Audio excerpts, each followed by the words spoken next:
Salut tout le monde, bienvenue dans cette toute nouvelle vidéo Pokémon. Et oui, c'est un nouveau podcast, le bloc EV est-il un échec? C'est une phrase qu'on a dernièrement beaucoup entendue, notamment de la part des revendeurs. En effet, le bloc EV ne s'écoule pas très bien. Néanmoins, est-ce que pour autant, c'est un échec? On va revenir sur tous les tenants et tous les aboutissants. J'ai vraiment bossé le sujet, alors installez-vous confortablement, prenez votre café, votre petit thé, c'est parti.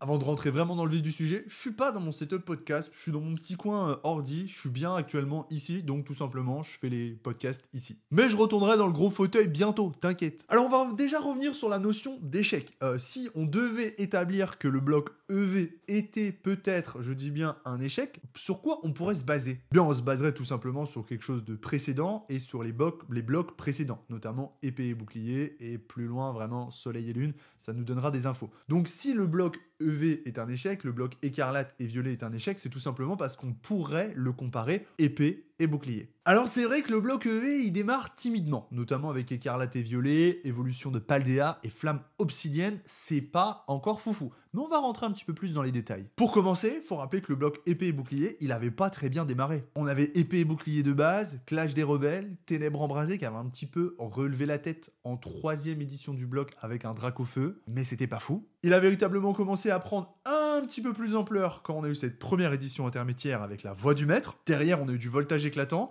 N'en déplaise à certains, l'édition n'a pas conquis le grand public. C'était une très belle édition avec un très beau Pikachu, les Amazing, mais ça s'est pas forcément très bien vendu. Derrière, on a renchaîné avec Destinée Radieuse, c'est-à-dire entre 3 éditions, on a eu 2 éditions intermédiaires. Il faut savoir que c'est la formule classique, ça sera pareil sur Écarlate et Violet. On a eu 3 éditions, une édition intermédiaire, Faille Paradoxe et une nouvelle édition intermédiaire. Les éditions .5. Souvent plus convoitées que les éditions traditionnelles. Part sur le bloc épée et bouclier, derrière on enchaîne avec Style de combat, qui n'est pas non plus très hype, et là on a un petit peu la remontée du bloc avec l'arrivée de Règne de Glace, qui sera une très très belle édition, vraiment peut-être l'une des plus belles éditions du set, suivi de Évolution Céleste, et après on n'aura que des masterclass avec Célébration, Point de Fusion, malgré un drop catastrophique, ce sera quand même une très très belle édition. On aura du Star étincelante avec ce fameux Dracofeu emblématique, on aura le Astre radieux avec quand même des belles cartes, on aura Pokémon Go qui n'aura vraiment pas fait l'unanimité, pour le coup c'est l'une des rares éditions intermédiaires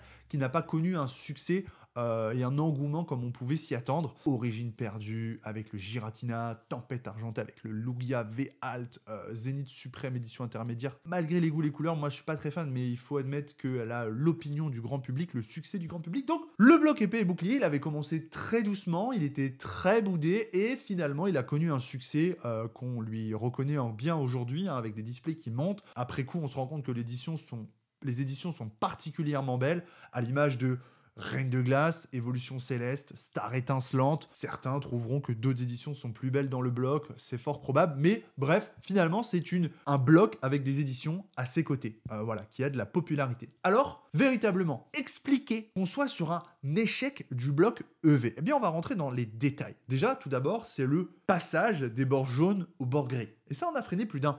Personnellement, moi, j'adore les bords gris, parce que je suis fan de Jap, mais ça en a freiné plus d'un. J'ai pas mal de copains collectionneurs au téléphone qui me disent « Non, mais moi, David, faudrait le retour des bords jaunes. » Ah, ok, d'accord. On n'est pas tous d'accord. Bon, rentrons vraiment dans le vif du sujet. J'ai tout sous les yeux.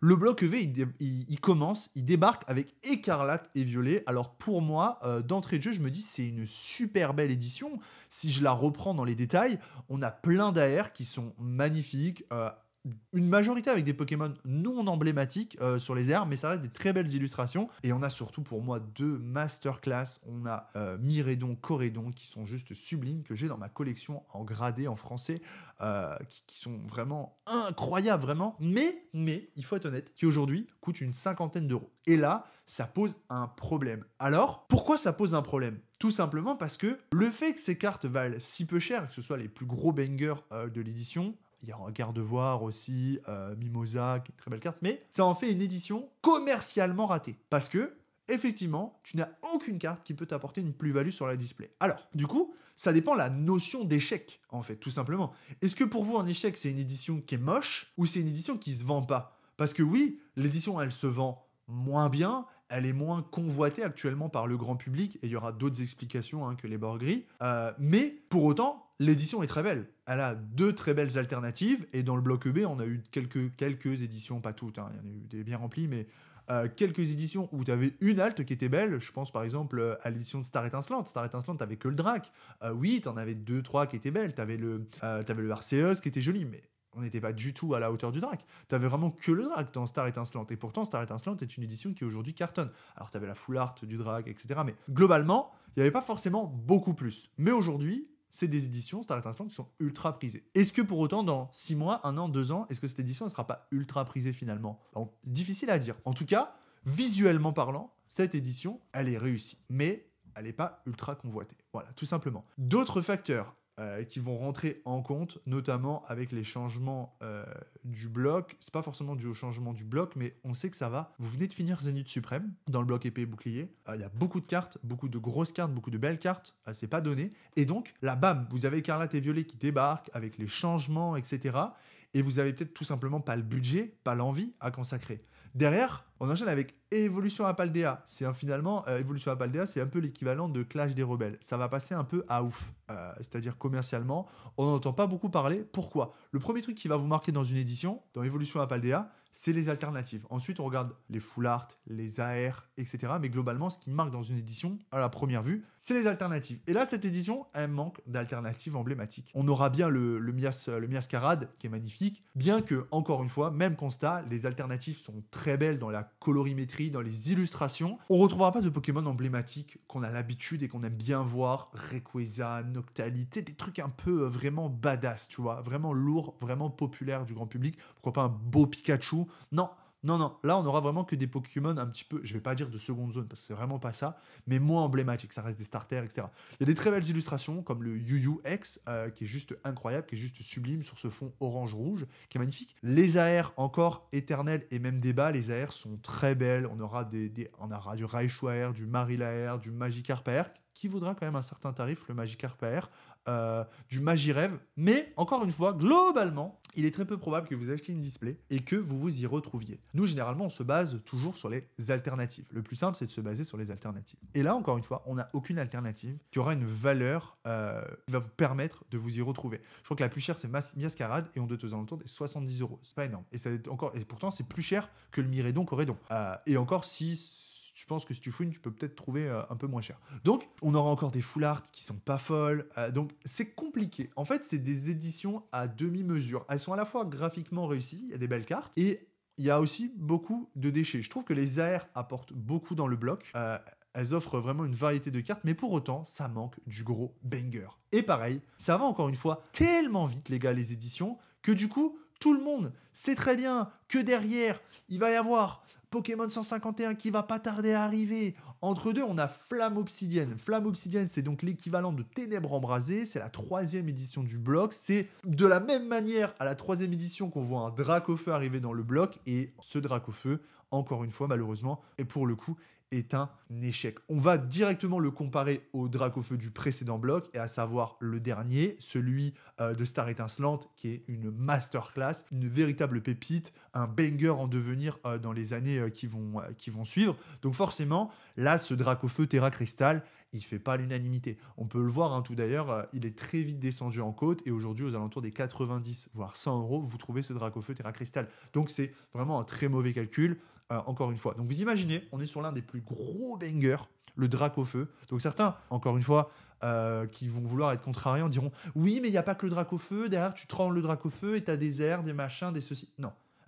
Ce qui va définir, entre guillemets, ce que tu vas récupérer sur ta display, financièrement parlant, l'alternative. Et si t'en as une. Et donc là, il n'y a que le Dracofeu, le Bec à glaçon vaut 3 fois rien. L'autre, la voiture, là, je vous en parle même pas. Le Roucarnage, malheureusement, il est pas ouf. Il est beau, mais il est pas ouf. Donc, globalement, ça reste une belle édition avec des belles cartes. Il y a le Mélo en AR, il y a le petit Ambrilex, le Fenard, le Cisailliox, il y a plein de jolies cartes. C'est pas le problème en fait. C'est juste que commercialement, c'est pas grand public. C'est pas grand public, contrairement à l'édition qui va suivre, Pokémon 151. Donc déjà, si on résume ces 3 premiers blocs, graphiquement, ce sont pas un échec. Il y a des mauvais choix, avec beaucoup de full art qui sont pas ouf, beaucoup de Pokémon qu'on voudrait pas forcément trop voir. Faut pas oublier qu'il y a le côté que moi je prends pas en considération, mais le côté gameplay aussi. Il y a des joueurs, hein, donc il faut des cartes pour les joueurs. Nous, on l'oublie très vite, parce qu'on est beaucoup de collectionneurs. Donc potentiellement, il y a des cartes qui sont très jouables dans ces éditions-là. Et on a surtout l'arrivée de Pokémon 151. Et là, c'est l'absolu banger du bloc. Hein. Je pense qu'il restera l'absolu banger du bloc. Bon, bah là, les gars, on est sur une édition très japanisée, avec des illustrations très, très japan, hein, vraiment. Quand on voit le tétard, le Psycho Quack, le Nidoking, le Pikachu, enfin... Tout est vraiment très japanisé. C'est une édition très populaire qui cartonne, qui a extrêmement monté depuis sa sortie, à la fois sur le prix du scellé ou le prix des cartes. On n'a que des Pokémon quasiment emblématiques. On a très peu de déchets dans l'édition.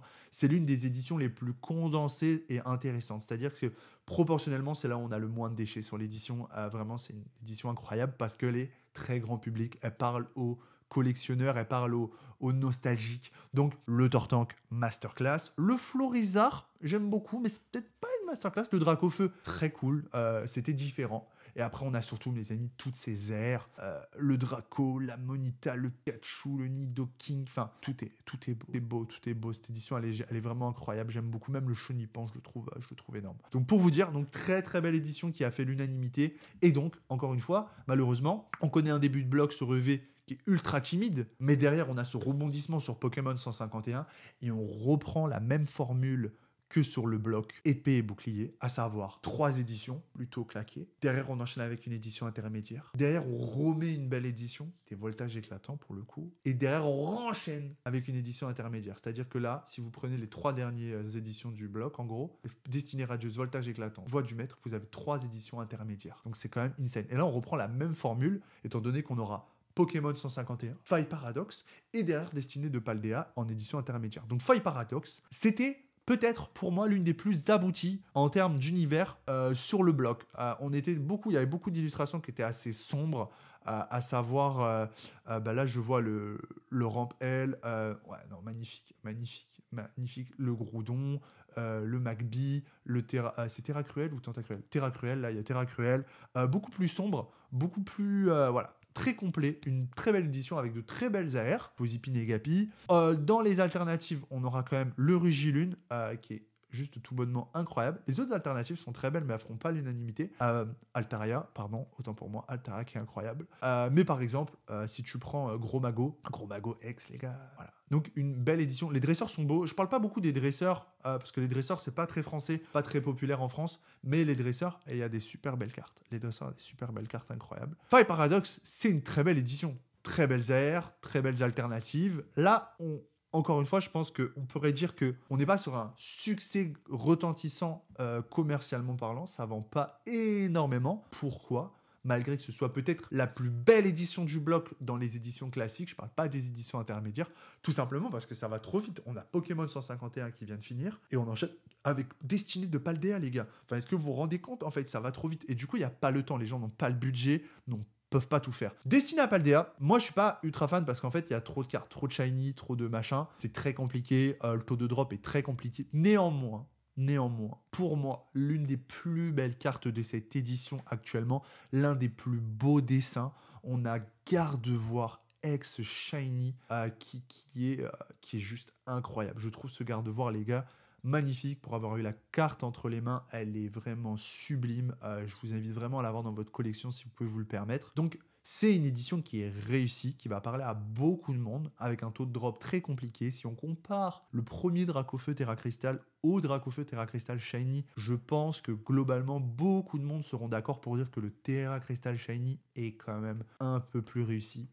Personnellement, je le préfère. Il vaut toujours plus cher. Il maintient l'édition, on va dire, la tête en dehors de l'eau, contrairement à beaucoup d'autres éditions financièrement parlant. Là, on parle pas... En fait, il faut bien scinder le côté belle édition, graphiquement réussi, avec de belles cartes, et le côté... ça se vend. Moi, quand je dis ça se vend pas, c'est pas oui, j'ai les chiffres de Pokémon Company. Non, c'est tous mes copains qui vendent du Pokémon, qui ont des boutiques, et en fait, ils vont vous dire que c'est des éditions qui se vendent beaucoup moins bien que certaines, tout simplement. Après, il y a de très belles shiny qui vont permettre de remonter un petit peu la sauce, savoir que les shiny tombent très régulièrement, beaucoup. Le Pikachu, le Raichu, le Ronflex, le Salamèche, le Reptincelle, voilà, il y a vraiment des belles shiny. Néanmoins, moi, personnellement, j'ai pas eu de chance. J'ai ouvert 2 cases de TB, pas une alt et pas un Pikachu, pas un Salamèche. Ça fait mal au cœur. Du coup, j'ouvre un peu moins de Pokémon depuis. Je vais pas vous mentir. C'était ma dernière grosse ouverture Pokémon. Donc, une édition réussie. Donc, en conclusion de cette vidéo, est-ce que le bloc EV écarlate et violet est un échec. Pour le moment, d'un point de vue graphique, c'est une réussite. Personnellement, je trouve. J'attends votre avis en commentaire. Personnellement, graphiquement, je le trouve réussi. Aujourd'hui, on n'est pas forcément très intéressé par ces éditions, mais à l'avenir, on pourrait l'être, tout simplement parce qu'il y a des belles cartes. Il y a un facteur qui a été très important que je n'avais pas cité dans cette vidéo. Aujourd'hui, une display coûte en moyenne 170 €. Vous allez pouvoir 160, vous allez pouvoir trouver des displays. Mais des fois, on a tout simplement des gens qui vont préférer mettre 230, 240 € dans du Reine de Glace, qui est une très belle édition, qui est plus toute jeune, qui est amenée à se faire de plus en plus rare, et se faire un plaisir sur Reine de Glace. Peut-être même un peu plus, dans les 270, 280 pour s'acheter une star étincelante et tenter le drac. C'est même pas plutôt que de s'ouvrir deux displays écarlate et violet, on va dire ça, plutôt que d'ouvrir deux displays de écarlate et violet ou évolution de Paldea, bah vous allez pouvoir ouvrir une star étincelante. Et des fois, les gens, ils vont plus se rabattre sur ce choix-là. Ça fait moins de boosters, mais le plaisir est peut-être plus intense. Donc, ils y trouveront peut-être plus leur compte, parce qu'ils sont conscients qu'ils vont pouvoir ouvrir du écarlate et violet pendant encore un long moment. Donc, le bloc n'est pas un échec. Visuellement parlant, il est réussi. Commercialement parlant, pour le moment, c'est un échec, mais ça pourrait être amené à changer, à évoluer avec le temps. Tout simplement parce que quand on trouvera beaucoup moins d'épées et boucliers à prix abordable, eh bien on se rabattra sur des tout aussi belles éditions. Et pourquoi pas Faille Paradox, qui est pour moi l'une des plus belles. J'exclus un petit peu pour le moment 151, parce que 151, ça a déjà énormément pris en côte. Destiny de Paldea, c'est encore abordable, mais c'est encore différent.